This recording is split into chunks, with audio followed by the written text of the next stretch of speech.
Elena always believed that silence was a form of surrender, a void to be filled with her brilliant words, with her laughter studied to ring crystalline in the right drawing rooms, with that way of hers of occupying space that forced everyone else to shrink back.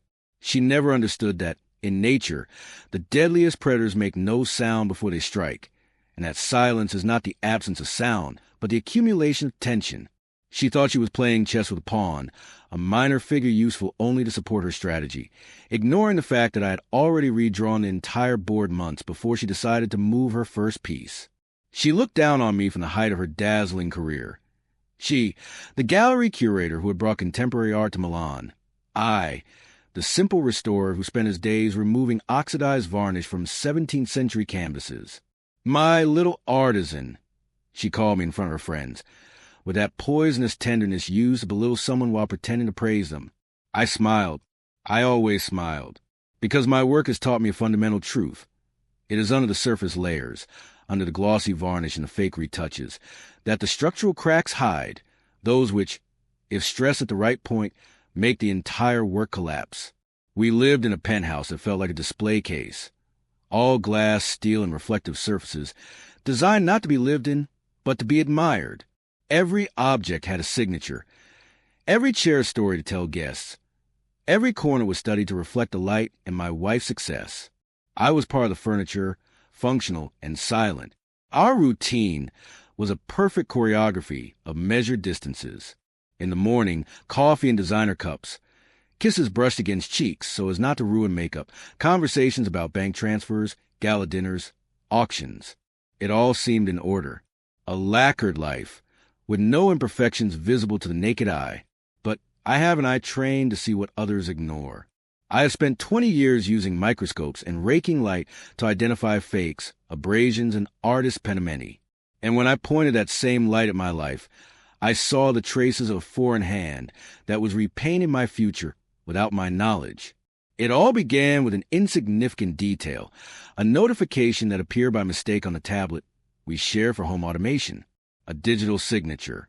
It was nothing sensational, just a receipt confirmation from a law firm in Valletta, Malta, Consulting Art Limited, a generic, banal name, chosen specifically to say nothing. But the account holder wasn't just Elena. Next to her name was Stefano's.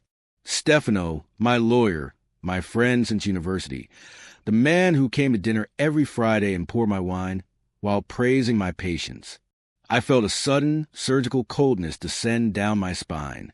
I didn't scream. I didn't ask for explanations. I didn't make a scene. I simply closed the tablet delicately, as if it were an ancient, fragile manuscript, and continued drinking my coffee, watching my wife choose her earrings in front of the mirror. In that moment, while she hummed carelessly, our marriage became an archaeological artifact to me, dead, but to be studied to understand how to dismantle it without being buried by the rubble. For 3 months, I became the invisible spectator of my own existence, a ghost moving to the rooms of our life, noting every variation. I began to observe it with the clinical attention I reserve for damaged paintings. I observed how their hands brushed for a microsecond too long, when passing salt at dinner, an electric contact their eyes desperately try to hide. I observed Stefano's tone of voice, which became imperceptibly softer when addressing her, and that nervous laughter when I made a joke about money or the future. Elena, for her part, had developed a new form of pity towards me. She looked at me the way one looks at an old, sick dog about to be abandoned on the highway, with a mixture of residual affection and relief for the imminent liberation. Poor dear. Every gesture seemed to say, he suspects nothing. He lives in his world of solvents and old canvases. He wouldn't survive a day in the real world. They were building an escape route paved with my money. I discovered, by accessing Stefano's firm's servers with the passwords he himself had given me years ago out of total trust, that they were draining the joint accounts and those of my business. They weren't crude thefts, no. They were elegant operations, investments in foreign funds that showed a loss, fictitious consulting fees, renovations of non-existent properties. Everything flowed towards Malta, towards that Consulting Art Ltd. that was supposed to guarantee them a new life in the sun, leaving me with tax debts and an empty gallery. Every evening, Elena asked me, "How was your day, love?" And I, with the calm of someone removing a scalpel from a wound, replied, "Quiet. I spent hours removing a centuries-old layer of filth from a portrait. It's incredible how much grime can accumulate on a face without anyone noticing." She smiled, nodding distractedly, checking her phone, absolutely incapable of grasping the ferocious irony of my words, unaware that the filth I was speaking was sitting right there, in front of me, dressed in silk and hypocrisy. The decision to act was not born of anger, but of the need for order. I hate chaos. I hate things done poorly. And their plan, however cruel, was sloppy. They underestimated my intelligence, and that is an unforgivable technical error. I began to weave my web, not with words, but with documents. I used my skills not to restore, but to forge the digital reality they thought they controlled. I cloned their access keys. I monitored every transaction, and then I made my move. I inserted a variable into their perfect algorithm. I modified the final beneficiaries of the offshore company. I didn't move the money elsewhere. That would have been too easy and traceable. I simply changed the ownership of the Chinese box they had created. While they toasted to their future success, I was rewriting the contracts in the digital registry, turning their safe into an open-air prison. It was fine work, invisible, silent. The night of the charity gala, 2 days before their planned departure, the tension was palpable, at least for me. They were drunk on adrenaline. Stefano put a hand on my shoulder, squeezing with that deformative virility mediocre men use to assert dominance.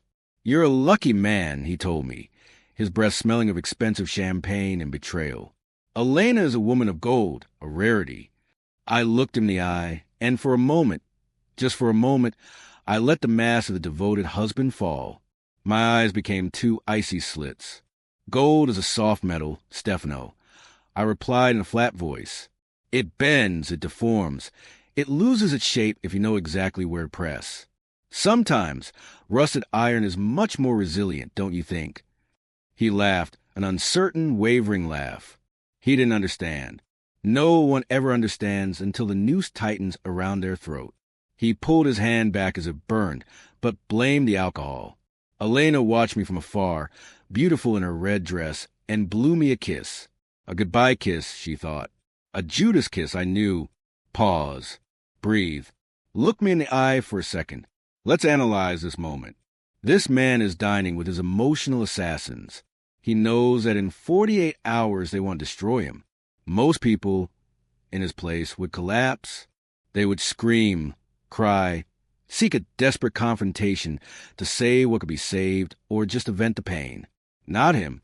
He is sipping wine and making metaphors about metallurgy. There is something deeply unsettling, almost inhuman, in this ability to dissociate emotion from action, to transform pain into pure strategy. Is it admirable or is it monstrous? And you? Do you agree with me, or would you have seen it differently? Would you have had the cold blood to wait for the perfect moment for execution?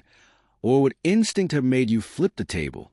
Because, you see, revenge served cold is a cliché, but revenge served while smiling at the victim is a dark art that few master.